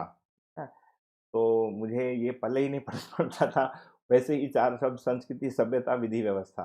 तो यहाँ पर क्लियरली दिया है कि संप्रभु तो आत्मा को प्रभुता, प्रभु के रूप में ना, जो सुपीरियर एंटिटी के रूप में आत्मा को रखा है, तो आत्मा के स्वरूप में जीवन हो जाना ही संप्रभुता है। उसी को नेक्स्ट लिखे हैं, मन, वृत्ति, चित्त, बुद्धि का आत्मा से वियोग नहीं है। उसको क्लियर कर दिया क्योंकि आत्मा अमर है, इसका ये मतलब नहीं है कि बुद्धि उससे अलग हो जाएगा या चित्त जो है के साथ रह जाएगा। इंटरेस्टिंगली इस दर्शन में भी मन, वृत्ति, चित्त को स्थूल शरीर और है ना बुद्धि और आत्मा को कारण शरीर नाम दिया है, परंतु साथ में एक वाक्य लिखा है कि शरीर का तात्पर्य क्रिया से है ना? तो हम यदि मानव में जो निहित क्रियाएँ शरीर संज्ञा देते हैं, तो ये स्थूल शरीर, सूक्ष्म शरीर और कारण शरीर के रूप में हमको मानव का अध्ययन है ना? तो स्थूल क्रिया हो गई शरीर, सूक्ष्म क्रिया होगी 4 या 5 क्रियाएँ और कारण क्रिया हो गया बुद्धि और आत्मा। इस रूप से भी हम इसका अध्ययन कर सकते हैं, केवल भाषा देने की बात है इसमें। आगे, स्वतंत्रता ही एवं अनुभव ही अमरत्व है। बहुत क्लियर हो गया। सत्य बोध संपन्न जो जीवन है, उसमें उस सत्य बोध से के स्वरूप में चित्त, है ना? उस स्वरूप में वृत्ति, उस स्वरूप में मन, उसके अनुसार शरीर के साथ आस्वादन तथा संसार के साथ जो भी व्यवहार और व्यापार करना है, ये होता है कि स्थिति है और अनुभव ही अमरत्व है। फाइनली अमर रहने की जो स्वीकृति है, ये आत्मा में अनुभव पूर्वक ही प्राप्त है। यही क्रम से सतर्कता एवं सजगता है जिसके लिए ज्ञान आत्मा प्यासी है। तो अनुभव ही सतर्कता एवं सजगता है ना? दोनों का ही। इसके पहले सतर्कता, सजगता। तो सजगता जब भी है तो उसके साथ सतर्कता भी है ही। तो अनुभव की ही स्थिति में हम सतर्कता एवं सजगता को पाते हैं। इसके लिए प्रत्येक ज्ञान आत्मा प्यासी है। तो ज्ञान आत्मा किसको कह रहे हैं? मनुष्य में जो कार्यशील या पाया जाने वाला जो जीवन है, उसका नाम ज्ञान आत्मा है। उस पूरे जीवन पुंज का नाम ज्ञान आत्मा है। उसमें आत्मा उस जीवन से या उस जीवन से अलग नहीं हुआ। ठीक है? और यहाँ पर ऊपर जीव की भी बात की है, जीवात्मा और ज्ञानात्मा। तो केवल जीव शब्द की बात नहीं की है। तो केवल जब जीव के बारे में बात करते हैं तो हम जीव अवस्था के बारे में बात करते हैं। मानव के लिए ये शब्द जीव शब्द यूज नहीं किया गया है, ज्ञान अवस्था या जीवन शब्द प्रयोग किया गया है। तो ये एक बहुत बड़ा शिफ्ट है। हमको पारंपरिक में जीव शब्द अनेकों जगह मिलता है, पर उसमें बहुत सारा भेद है कि जीव जो है ये पेड़ पौधों में भी पाया जाता है, पत्थर में भी पाया जाता है, फिर कारों में भी पाया जाता है ना, कीड़ों में भी पाया जाता है। जबकि यहाँ पर जीवन जो है वो चैतन्य इकाई के रूप में परिभाषित है, और ये जो है समृद्धपूर्ण मेधस सहित शरीर में ही इसकी होने की संभावना है, नहीं तो अन्य वस्तुओं में, अन्य इकाइयों में ये नहीं पाया जाता। ठीक है? पी एवं का आकार मात्र जड़ संरचना अलग तथा वैचारिक दातव्यता समान वैभव है। आगे बोलते हैं चैतन्य पुंज ही वैचारिक दातव्यता है। दातव्यता का अर्थ है देने की प्रवृत्ति, प्रकट होने रहने की प्रवृत्ति। इसमें फिर ये भी क्लियर कर रहे हैं कि ये जो जीवन है ये स्त्री और पुरुष शरीर में एक समान होता है। इनमें केवल शरीर के आकृति के अनुसार जीवन की का जो जड़ संरचना है उसके अनुसार जीवन की जो कुंजाकार है इसमें भेद हो सकती है। बाकी उनमें जो व्यक्त करने की क्षमता, सेवा करने की क्षमता दोनों में एक समान होता है। इससे ये भी क्लियर हो जाता है, ऐसा नहीं है कि पुरुषों को ही मोक्ष हो सकता है, या मोक्ष का मतलब है सर्वोच्च ज्ञान की स्थिति, है ना? तो सर्वोच्च ज्ञान की स्थिति नारी और पुरुष दोनों को एक समान प्राप्त है, और ये भी इस लाइन से आ रहा है। ठीक है? आगे, सूक्ष्म शरीर जिस आकार प्रकार वाले शरीर को माध्यम बनाकर आस्वादन क्रिया में रत रहता है, सदैव उससे अधिक आस्वादन सुख ले सकने की कल्पना करता है। ठीक? सूक्ष्म शरीर, तो आकार प्रकार कौन ले रहा है जीवन में? सूक्ष्म शरीर ले रहा है उसको। तो हम कहते हैं जीवन, इसमें क्लियरली आ रहा है कि सूक्ष्म शरीर जिस आकार प्रकार के शरीर को माध्यम बनाकर आस्वादन क्रिया में रत है, घोड़े में, हाथी में, बंदर में, से अधिक आस्वादन सुख लेने की कल्पना करता ही है। इसीलिए आगे उसकी गति है, इसीलिए आगे भी वो बढ़ता है। ये आप कुछ इसमें फ्रोजन सा दिख रहा है मुझे।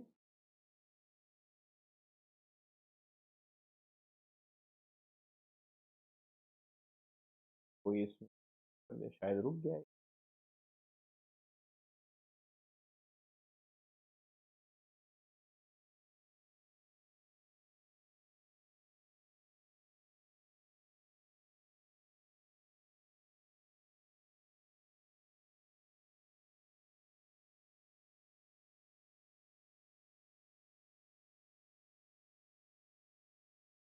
आई एम पॉजिंग बिकॉज इसमें शायद कनेक्शन लॉस हो रहा है।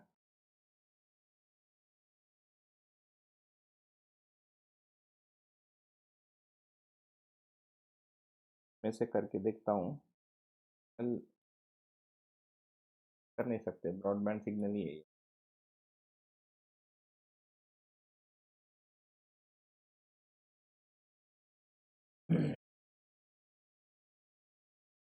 अब ठीक हो गया? ठीक है, आगे बढ़ते हैं। ठीक। ओके। यदि ऑडियो भी आ रहा है तो पर्याप्त है, चेहरा की जरूरत नहीं है। चेहरा तो दिख गया एक बार आप लोगों को, बुक तो सबके पास है ही, तो ऑडियो से भी काम चल जाएगा। ठीक है। तो आगे बढ़ते हैं। कहाँ थे हम? ठीक है, वो फ्रीजिंग जो है भौतिक विज्ञान का प्रॉब्लम है। तो ये दिखता है कि अध्यात्म अध्यात्म विज्ञान के प्रसारण के लिए भौतिक विज्ञान का योगदान या उसका कोऑपरेशन आवश्यक है।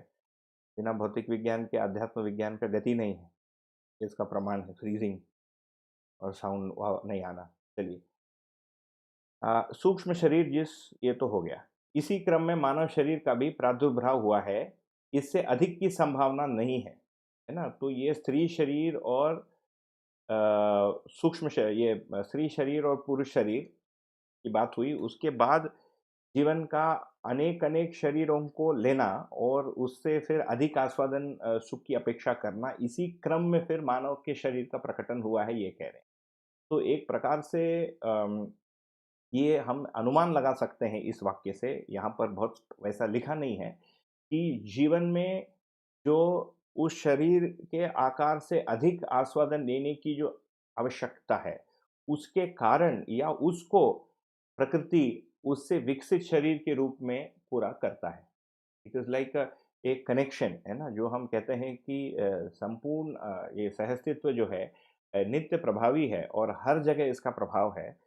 इसका मतलब ये जो एक संयोग है अस्तित्व में, इस रूप से भी बन रहा है कि जीवन की आवश्यकता के अनुसार एक शरीर का भी रचना होते जा रहा है ना? So there is a inbuilt intelligence in in existence, यदि हम उस शब्द को भाषा देने जाएँगे, पर ये इंटेलिजेंस चेतना, चैतन्य के रूप में नहीं है ना? ये पहचानना, निर्वाह करने के रूप में है। परंतु इसी क्रम में फिर मानव शरीर का प्रादुर्भाव, इसका जो प्रकटन है, इसी क्रम में मानव शरीर का प्रकटन हुआ है। इससे अधिक की संभावना नहीं है। इससे बढ़िया मानव 3 3 हाथ वाला मानव या मानव से आगे की 5वीं अवस्था की इसीलिए आवश्यकता पूरी नहीं है, क्योंकि ये जो शरीर रचना जिसको हम मानव शरीर के रूप में पहचानते हैं, इससे जीवन जागृति के लिए की आवश्यकता है, वो और उसको प्रमाणित करने के लिए, है ना? तो कर्म स्वतंत्रता और कल्पनाशीलता और मनस्वस्थता, इन तीनों से संपन्न होना, प्रमाणित करने के लिए जो भी आवश्यकता है, इस शरीर से पूरा हो जाता है। इसीलिए इससे आगे की आवश्यकता अस्तित्व में नहीं है। ये ज्ञान जीवन को होता है कि इससे आगे की रचना अस्तित्व में नहीं हो सकती। ये भी अनुभव ज्ञान में समाया हुआ है, हमारे लिए सूचना है। ठीक? तो इससे अधिक की संभावना नहीं है, उनको एकत्रित करने में बहुत सारा भोजन इकट्ठा कर लिया, इससे सुख बढ़ गया या इसकी निरंतरता बन गई, ये तो नहीं है, ये तो काफ़ी स्पष्ट है हम लोगों को। भाषा के रूप में जिने और प्रवृत्ति के रूप में अपनी-अपनी जगह है सब लोग के साथ ये भी ज्ञात होता है कि ब्रह्मानुभूति ही परमानंद है, निरंतरता है। तो अंतिम लक्ष्य के रूप में मानव के सामने उन्होंने रख दिया कि अनुभव ही ऐसा ज्ञान होना ही, है ना? तो ब्रह्मानुभूति का मतलब सहअस्तित्व में अनुभूति, इसका मतलब स्थिति सत्य का अंतिम ज्ञान, संपूर्ण ज्ञान होने से ही निरंतरता है। तो एक छोर में आस्वादन सुख और दूसरे छोर में परमानंद की निरंतरता, है ना? इसके परमानंद के पहले आनंद, आनंद के पूर्व में संतोष, संतोष के पूर्व में शांति, शांति के उसमें भी मूल्यमूलक आस्वादन के एक अंश के रूप में विश्व पूरा करने की दृष्टि के से लगा रहता है। जैसे अभी मेरा बात करना, हाथ उठाना, बैठे रहना 1.5 घंटे तक, तो ये सारी चीज़ें जीवन में जो सुख है, इसी के कारण से हो रही है। पदार्थ अवस्था गतिपूर्वक सापेक्ष रूप में परिणामशील है। तो ये प्राण मनुष्य में जो प्राण अवस्था है और पदार्थ अवस्था में भेद की वहाँ पर वो गतिपूर्वक सापेक्षता की गति के रूप से, जैसे ऊपर एक पंखा चल रहा है, वो मेरे मन के आकृति के अनुसार नहीं चल रहा है, बट मेरे शरीर जो बना है वो हमारे जीवन में स्वयं में जो सूक्ष्म क्रिया है उसके निर्देश अनुसार करने के लिए प्रयासरत है और व्यस्त है। After is taking longer than होती है। तो जैसे अपराधहीन व्यवहार के लिए वातावरण का दबाव, ऐसे ही वातावरण के दबाव से ये परिणामशील पदार्थ जो है गुणात्मक परिवर्तन पूर्वक प्राण कोशिकाओं के रूप में प्रसवित होती हैं, दे आर बॉर्न। प्राण युक्त कोशिकाएं वातावरण स्व क्षमता व अवसर के योग फल स्वरूप रचनारत हैं। देखिए, यही चीज़ हमको मानव में भी दिखता है कि वातावरण, स्वप्रेरणा तथा अध्ययन के योगफल में हम हमारा जो है आगे की गति या संस्कार बनता है, वही चीज़ हमको प्राणावस्था में भी दिखती है। तो एक प्रकार से ये जो प्रिंसिपल्स हैं, इनमें एक समानता, एक कॉमनैलिटी हमको दिखती है पूरे अस्तित्व में जितनी भी इकाइयाँ हैं, खासकर इस धरती पर। तो प्राणयुक्त कोशिकाएँ भी उनके वातावरण और स्वक्षमता, है ना? वो रचना तत्व, पुष्टि तत्व और पुष्टि विधि के रूप में हमको समझ में आता है। वह अवसर, तो बढ़ने का अवसर भी चाहिए, इसके योग फल में ये रचनारत हैं। तो अवसर का मतलब उसके लिए जो आस-पास के जो पेड़-पौधे हैं, उसके लिए फिर सूरज और जगह भी है कि नहीं, ये सारा अवसर के रूप में है। जैसे एक पौधे को यदि उगना है तो उसको आस-पास जगह चाहिए, है ना? एक आदमी को प्रमाणित होना है तो उसको जगह चाहिए, है ना? तो ये अवसर के रूप में है। तो ये अवसर यदि उपलब्ध नहीं है, जैसे मैं खेती करना चाहता हूँ, मान लीजिए अभी मैं पूना में बैठा हूँ, खेती करना चाहता हूँ, नहीं कर सकता हूँ। यहाँ जगह ही नहीं है, तो वो अवसर ही नहीं है खेती करके अध्ययन या अभ्यास करने का, है ना? ऐसे कमरे में बैठ के जो काम संभव है ज़्यादातर शहरों में, तो इस प्रकार की चीज़ हम उसको देख सकते हैं। वही वनस्पति सृष्टि के रूप में प्रत्यक्ष है। तो ये प्राण वनस्पति सृष्टि के रूप में कह रहे हैं। ये भी एक मुख्य बिंदु है, क्योंकि परंपरागत विधाओं में वनस्पति को भी अलग-अलग रूप से उपयोग किया गया है। है ना? तो औषधि एक अलग वस्तु है, वनस्पति एक अलग वस्तु है, ऐसा भी मानते हैं। बट यहाँ पर क्लासिफिकेशन ऐसा है कि ये सारी ही चीज़ें मिलकर ये प्राणावस्था के रूप में हमको दिखाई देती है। आगे बढ़ते हैं। जीवात्माओं की शरीर रचना भी प्राण कोशिका समूह से निर्मित होती है। इस रचना में मेधस एक विशिष्ट भाग समाहित रहता है, जिसे प्राण अवस्था में नहीं पाया जाता। तो ये एक बहुत क्लियर फिर एक लाइन बोल रहे हैं, जैसे पदार्थ अवस्था के दबाव पूर्वक गुणात्मक परिवर्तन पूर्वक प्राण कोशिकाएं मिली, फिर प्राण कोशिकाओं में वातावरण, स्व क्षमता और अवसर के योगफल में उनके फलित होने का संभावना, उसी के विकास के रूप में हमको जीव अवस्था की शरीर रचना भी मिलती है। ये भी प्राणावस्था के ही रचित रचना है, परंतु अवस्था की रचना और प्राणावस्था की रचना में जो बेसिक जो डिफरेंस है, मेधस का होना। तो ब्रेन का अकरेंस है ना, the occurrence of the brain, एक लोकस, एक सेंट्रल जगह जहाँ से उस शरीर या उस इकाई की कंट्रोल सिस्टम बन गई, इसको हम कहेंगे ब्रेन, है ना, या मेधस।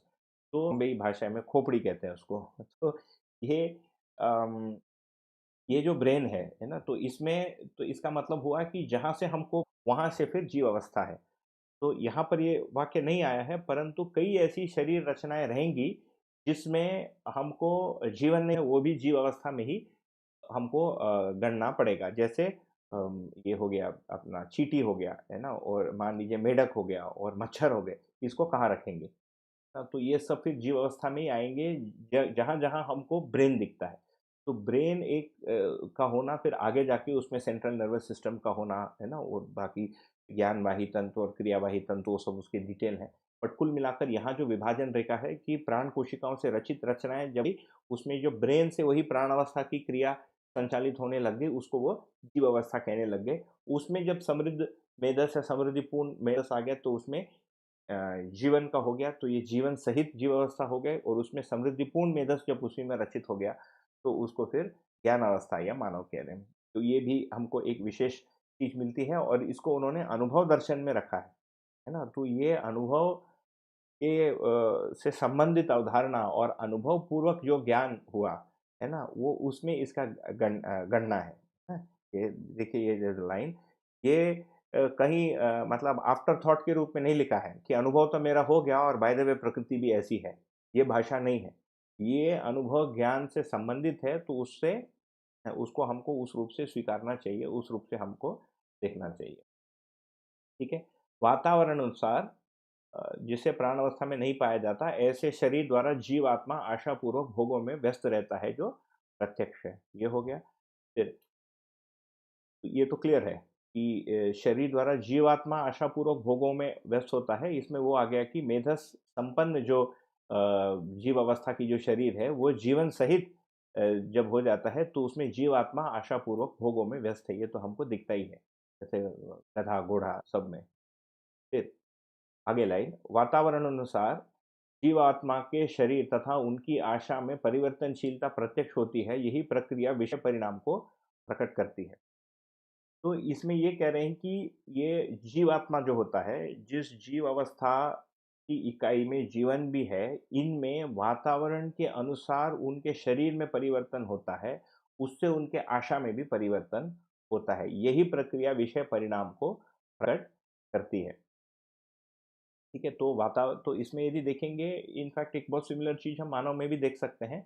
जैसे अलग-अलग सीज़न में हमको अलग-अलग चीज़ खाने का मन करता है। जैसे यहाँ पर पूना में अभी बारिश शुरू हो गई, तो हमारे घर में दही हो गया, है ना? हम दही-चावल खाते हैं, वो खाना अपने आप खाने का भी मन नहीं करता है। किसी समय गर्मी में आप चाय-कॉफ़ी पीने का मन नहीं करता, कुछ ठंडा लेने का मन करता है।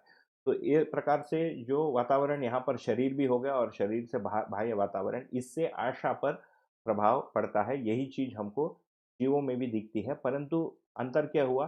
जीवों में ये 4 विषयों के सीमा में प्रकट होता हुआ दिखता है, जबकि मानव में ये 5 संवेदनाओं के रूप में प्रकट होता हुआ दिखता है। ये एक बेसिक अंतर हो गया।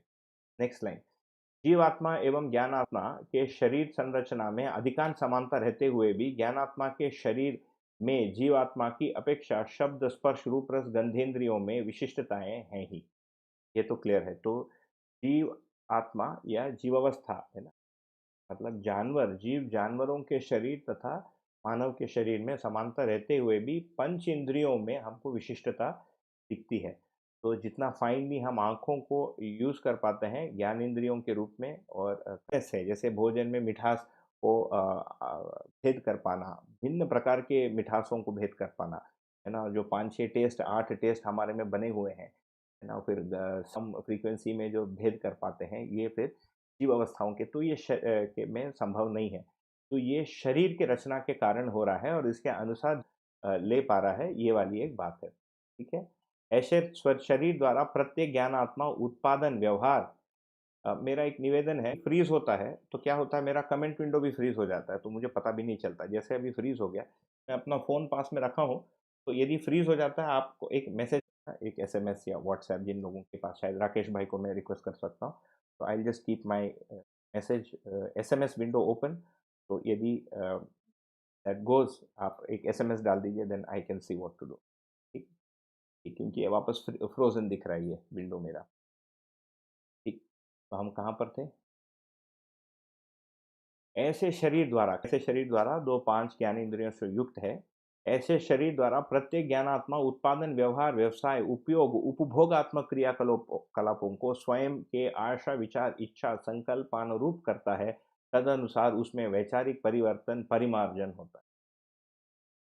तो ऐसे शरीर, ऐसे समृद्ध मेदस्पूर्ण 5 इंद्रियों युक्त शरीर द्वारा प्रत्येक ज्ञानात्मा समान रूप से मतलब तो ऐसा नहीं है कि कोई कर पा रहा है, कोई नहीं कर पा रहा है। प्रत्येक ज्ञान आत्मा उत्पादन, व्यवहार तो प्रकृति के साथ उत्पादन करते हैं और मारते हैं। व्यवसाय जब भी उत्पादन करेंगे प्रकृति के साथ उसमें साथ में कोई आदमी रहेगा ही, कोई मानव रहेगा ही और उत्पादित वस्तुओं को संरक्षण, वितरण में भी कोई मानव रहेगा ही। उसमें भी कुछ व्यावहारिक आदान-प्रदान होता ही है। उस सम्मिलित क्रिया का नाम व्यवसाय है, ठीक है? उपयोग, उपयोग का मतलब क्या हुआ कि हम वस्तुओं का भौतिक वस्तुओं का उपयोग करते हैं, जैसे एक पेन का उपयोग कर दिया, किसी चीज़ का उपयोग कर दिया परिवार के सीमा में। उपभोग ये इंद्रियों के द्वारा जो हम उसको सेवन करते हैं इसका नाम है उपभोग। क्रियाकलापों को स्वयं के आशा की स्थिति, विचार की स्थिति, इच्छा की स्थिति तथा संकल्प की स्थिति के अनुसार करता है। तो हमारे आशा, विचार, इच्छा में जो इनपुट है, जो छाप है, जो प्रवृत्ति है ना? जो बना हुआ है उसी के अनुसार फिर हम इन चीज़ों को करते हैं।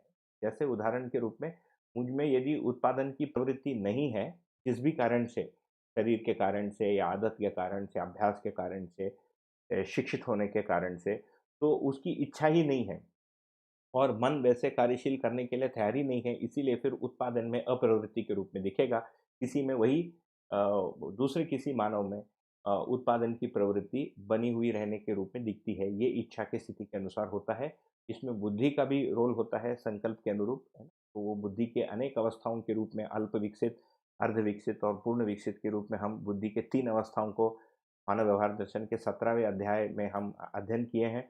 तो बुद्धि के ये 3 अवस्था के अनुरूप इसमें संकल्प या निष्ठा या संकल्प के रूप में बनता है। इसके अनुसार फिर उत्पादन, व्यवहार, व्यवसाय, उपभोग या उपभोग में मानव व्यस्त है, ये इसमें लिखा है।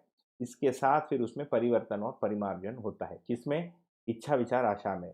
इच्छा, विचार, आशा में जो परिवर्तन परिमार्जन होगा, उससे जो है उत्पादन, व्यवहार में परिवर्तन, परिमार्जन होगा, नहीं तो संभव नहीं है। ठीक है? फलतः अनुभव अभिलाषी एवं प्रयासी भी होता है। तो ये गुणात्मक परिवर्तन, परिमार्जन पूर्वक इच्छा, विचार, आशा, संकल्प के गुणात्मक परिवर्तन तथा परिमार्जन रिस्पेक्टिवली पूर्वक हम अनुभव के भी अभिलाषी हो जाते हैं कि संपूर्ण ज्ञान या पूर्ण में अ, अनुमान को विलय करने के अर्थ में फिर हम जिज्ञासा युक्त हो जाते हैं। यही अनुभव अभिलाषी होने का मतलब है। इसके बाद एक लाइन आता है अनुभव इक्वल टू बराबर व्यापक बराबर शून्य बराबर परमात्मा बराबर ज्ञान बराबर साम्य ऊर्जा बराबर सत्ता बराबर ब्रह्म रूपी सत्ता में अनुभव है। इसका क्या तात्पर्य है? तो यहाँ पर आप देखेंगे कि एक कारणात्मक वस्तु को बताने के लिए गणितात्मक भाषा का प्रयोग किया गया है। तो यहाँ पर ध्यान देने की थोड़ी सी बात बनती है। तो जैसे अनुभव इक्वल टू सत्य इक्वल टू व्यापक इक्वल टू शून्य, तो क्या इसका अनुभव शून्य है? या क्या ये मतलब होता है कि शून्य क्या अनुभव होता है? कि क्या हम ये माने कि अनुभव में कुछ भी उनके अनुभव इक्वल टू शून्य लिखा है? या हम ये माने कि शून्य को अनुभव होता है, इतने संभावनाएं हैं। तो इसीलिए नागराज जी, पूज्य बाबा जी का बार बार ये कहना था कि पुस्तक के साथ आदमी का रहना आवश्यक है, तभी परंपरा है, नहीं तो परंपरा नहीं है। इसको हमको ये ऐसा समझ में चाहिए, मेरे अनुसार, ये मेरे अनुसार है, आप अपना बताएंगे कभी।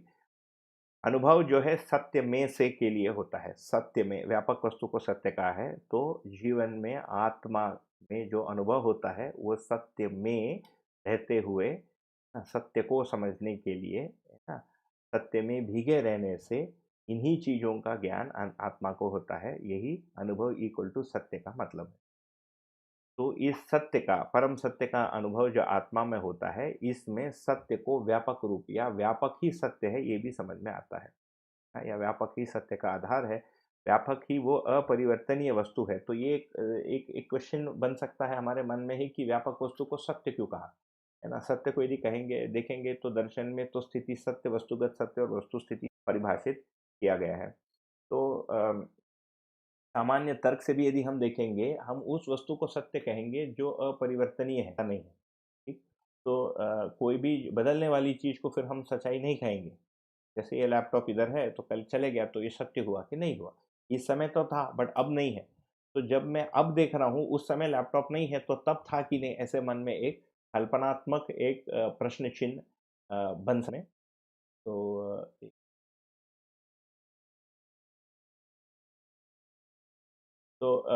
तो अपरिवर्तनीय वस्तु अस्तित्व में एक ही है। वैसे यदि देखेंगे, आदि से लेकर अंत तक उस वो व्यापक वस्तु है, इसीलिए व्यापक को ही सत्य कहा है।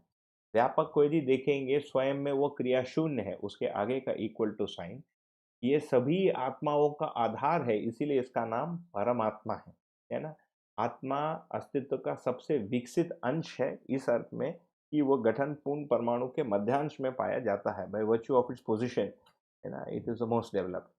तो आत्मा को सर्वोच्च विकसित अंश कहा है। आत्मा में ज्ञान का जो आधार है, इसका नाम फिर परमात्मा किया है। इसीलिए आत्मा के संदर्भ में यह परमात्मा, क्रिया के संदर्भ में उसको शून्य नाम देना बनता है। और ये परमात्मा ही और यही जीवन में, है ना, ज्ञान के स्थिति में ज्ञान के रूप में है। ये ज्ञात होता है, इसके पूर्व में चेतना के रूप में है। जैसे मैं चेतना संपन्न हूँ, आप हम सभी सत्यापित कर ही सकते हैं, मुझे लगता है उसमें कोई भी दिक्कत नहीं है। परंतु ये जो चेतना संपन्न होने का जो कारण है, और ये यू ही है या व्यापक ही चेतना है, ये ज्ञान हो सकता है हमारे में भाषा तर्क किसी में प्रतीत हो गया हो, ये अनुभव में ही जाके पूरा पड़ता है। यही मतलब होता है, अनुभव ही अनुमान का विलय पूर्ण होता है, ठीक। और यही आगे ज्ञान इक्वल टू साम्य ऊर्जा का मतलब, यही ज्ञान जो जागृत जीवन में ज्ञान रूप में पाया जाता है, यही जड़ प्रकृति में साम्य ऊर्जा के रूप में व्यक्त है। और इसीलिए फिर इसको सत्ता भी कहा है, क्योंकि सभी चार बन गया, all the threads meet in व्यापक वस्तु, तो एक प्रकार से इसीलिए उसको सत्ता। तो ये नियंता नहीं है, नियंत्रित कर नहीं रहा है, तो इससे कुछ भी उत्पादन नहीं हो रहा है, मगर इसमें होने मात्र से सभी इकाइयाँ ऊर्जित, है ना, और चेतना संपन्न, ज्ञान संपन्न, नियंत्रित, संतुलित हैं। इसीलिए इसको फिर सत्ता भी कहा है। और ये सारा समझ में आना ही भ्रम रूपी सत्ता में अनुभव का तात्पर्य है। तो इस लाइन को हम इस विधि से व्याख्या दे सकते हैं। ये एक एग्जाम्पल है, कारणात्मक एक अर्थ को गणितात्मक भाषा से व्यक्त करना, है ना। सेविंग लॉट ऑफ सेंटेंसेस, इतने को लिखने जाएंगे एक पेज लगता है, एक शॉर्ट में उसको पूरा कर लिया। आगे, अनुभव इकाई की क्षमता, योग्यता, पात्रता है। तो अनुभव के लिए इसको अर्जित करना पड़ता है।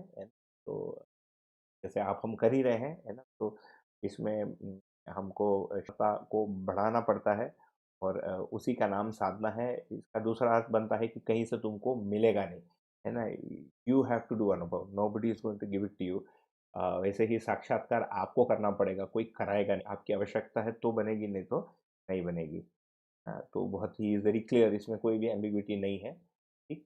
आगे, यही जागृति का चरमोत्कर्ष व लक्ष्य है, जिसके निमित्त ही अध्ययन प्रयास है। तो जितने भी प्रयास है हमारे, वो इसी जागृति के लिए, इस अंतिम जागृति के लिए ही हमारे सारे प्रयास हैं, चाहे वो उत्पादन के रूप में हो, संग्रह के रूप में हो, है ना, अभ्यास के रूप में हो। और अध्ययन के रूप में। के साथ हम पहले अध्याय को पूरा किए 1 hour 15 minutes। We have 4 chapters। देखते हैं आगे क्या होता है। अध्याय 7। तो हम सीधे अध्याय में जाएंगे क्योंकि ये जो बॉक्स है वो नीचे से ही लिया गया है, ये हमको मिल ही जाएगा। अध्याय नंबर 7। जड़ क्रिया का अंतिम परिणाम चैतन्य, चैतन्य का अंतिम विलास अर्थात जागृति ज्ञानानुभूति ही है। ये स्पष्ट है, अभी हमने पूरा कर लिया। परिणाम ही जड़ प्रकृति में उत्पत्ति, स्थिति एवं प्रलय के रूप में परिलक्षित है। ये क्लियर कर रहे हैं कि ये जो परिणाम है, जड़ प्रकृति में जो परिणाम है, यही स्थिति है ना, प्रलय तथा उत्पत्ति के रूप में स्पष्ट है।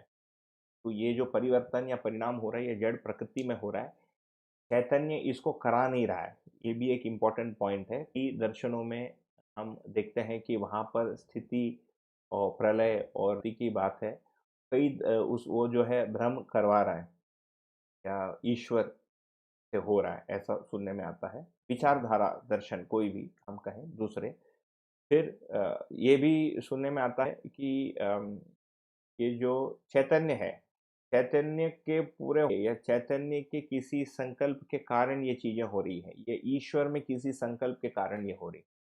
ये तीनों ही या सभी पॉसिबिलिटीज इस नहीं है। मध्य दर्शन के अनुसार परिणाम जो जड़ प्रकृति में जो परिणाम हो रहा है ना, वो उसी में हो रहा है। There is no external cause. चैतन्य प्रकृति में विचार गुणात्मक परिवर्तन एवं परिमार्जन दृष्टव्य है। तो केवल परिवर्तन, तो मात्रात्मक परिवर्तन से गुणात्मक परिवर्तन हमको जड़ प्रकृति में दिखता है, ठीक।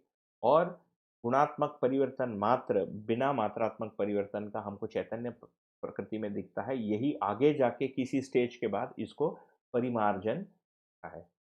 तो मानवीयतापूर्ण जीवन को प्राप्त करने के बाद अनुभव के लिए जो प्रयास है, ये परिमार्जन प्रक्रिया के रूप में लिखा है पुस्तक में। आगे, प्रत्येक उत्पत्ति के पूर्व उसकी स्थिति भिन्न थी, इसलिए सम्यक विवेचना के उपरांत अनंत स्थितियों में भाव और धर्म के आधार पर वैविध्यता की स्थिति स्पष्ट है। ठीक है, तो ये भी बहुत क्लियर है कि प्रत्येक जो उत्पत्ति होती है, जैसे मान लीजिए एक पेड़ उग गया, तो या पेड़ उग गया है ना, उसके पहले उसकी स्थिति भिन्न थी। तो हम पूछेंगे कि पेड़ था कहाँ? तो पेड़ बनने की जो अ, मूल जो कोड है ना, जो उसका भ्रूण है, वो फिर हमको बीज के रूप में दिखता है।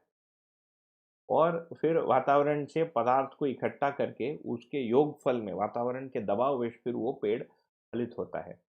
इसलिए सम्यक सम्यक विवेचना का मतलब सही विवेचना, अधिमूल्यन, निर्मूल्यन और अवमूल्यन से मुक्त विवेचना के उपरांत अनंत स्थितियों जितनी भी स्थितियां इस ब्रह्मांड में है, अनंत ब्रह्मांडों में रूप, गुण, स्वभाव और धर्म के आधार पर वैविध्यता की स्थिति स्पष्ट है। तो ये कह रहे हैं कि ये स्थिति, लय है ना, और उत्पत्ति में रूप, गुण, स्वभाव, धर्म हमको अनंत स्थितियों में सम्यक विवेचना पूर्वक प्राप्त होता है। विवेचना अधिकार ज्ञान अवस्था में सिद्ध हुआ है। तो ये जो विवेचना का जो अधिकार है, ये जीव अवस्था तथा पदार्थ अवस्था और ईश्वर में भी नहीं है। ईश्वर नामक वस्तु या उस वास्तविकता में नहीं है। विवेचना स्थिति सत्य, वस्तुगत सत्य, वस्तु स्थिति सत्य के रूप में है। तो किस वस्तु को विवेचना कह रहे हैं?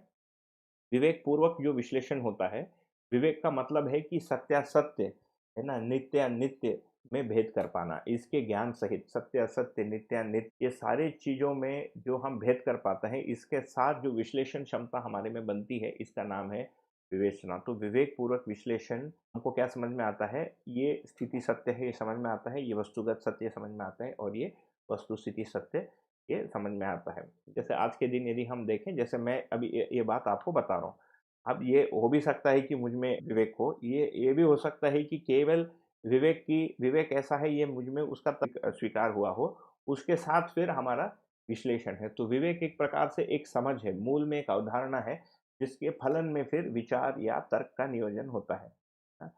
तो जब विवेक जो है ये सच्चाई के स्वरूप या यथार्थ के स्वरूप में होता है, तब उसको विवेक कहेंगे। उसके पहले वो मान्यता है। तो किसी भी मान्यता के अंतर्गत कोई विश्लेषण होता है, तो यहाँ पर यथार्थ मान्यता, यथार्थ दर्शन के साथ जो विवेचना होता है, विश्लेषण होता है, उसका नाम है विवेचना।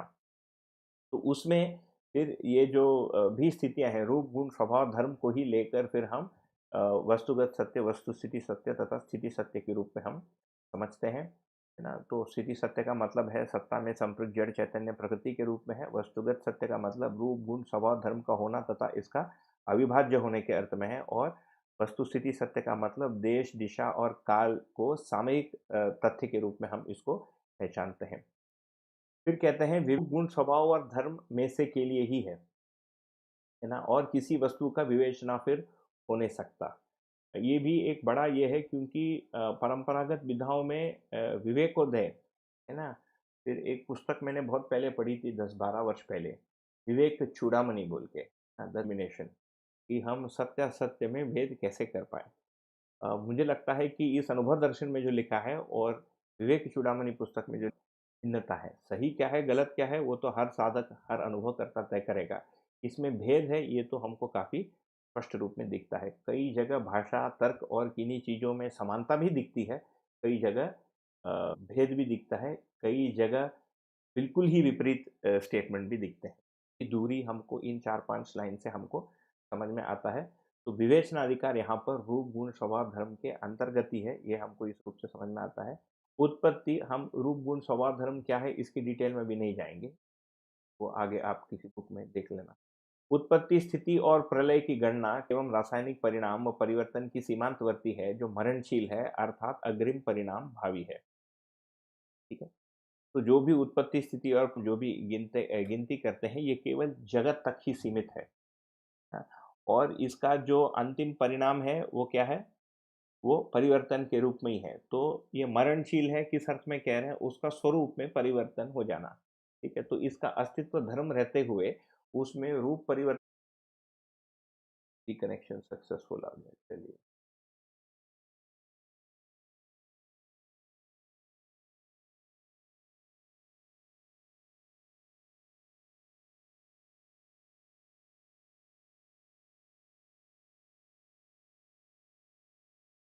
हम कहाँ पर थे? विवेक है, हाँ, ठीक है,